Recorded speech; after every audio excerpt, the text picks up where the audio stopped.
Here's a detailed breakdown of Swami Vivekananda's historic Chicago speech, often titled Sisters and Brothers of America, delivered on September 11, 1893, at the World's Parliament of Religions.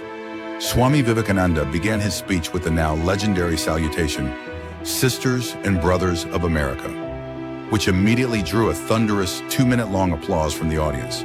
This moment reflected the warmth and acceptance of his universal message of fraternity and tolerance. Swami Vivekananda expressed gratitude on behalf of India's ancient tradition and culture, representing Hinduism's inclusive philosophy. He emphasized the importance of global unity and the acceptance of diversity. He said, "I am proud to belong to a religion which has taught the world both tolerance and universal acceptance." He highlighted how Hinduism has always embraced other faiths and welcomed their teachings. This set the tone for a broader discussion about religious harmony and mutual respect. Swami Vivekananda traced the origins of Hinduism, explaining its contribution to human thought and spiritual progress. He discussed the Vedas, Upanishads, and the teachings of ancient sages. He conveyed how these texts promoted harmony, the coexistence of beliefs, and the concept of oneness. He said, "We believe not only in universal toleration, but we accept all religions as true." Swami Vivekananda denounced the evils caused by religious bigotry and sectarianism, which have led to wars, violence, and suffering. He urged the audience to embrace understanding and to recognize the divine truth inherent in all religions. Swami Vivekananda's message was clear.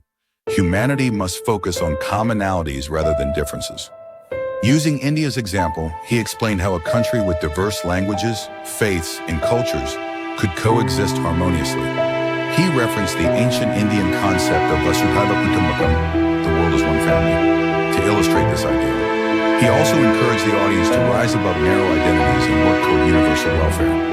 He declared, "Sectarianism, bigotry, and its horrible descendant, fanaticism, have long possessed this beautiful earth. They have filled the earth with violence.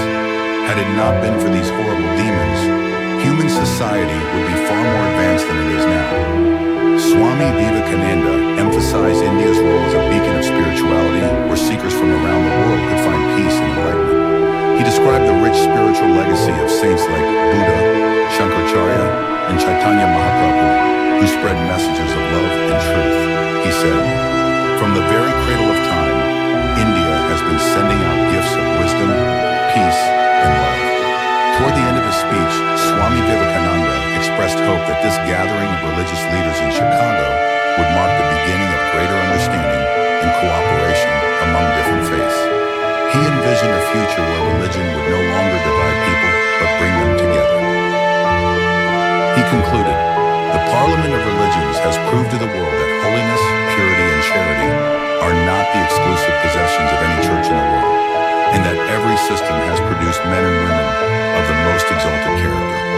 Swami Vivekananda's address at Chicago remains a timeless call for unity and mutual respect.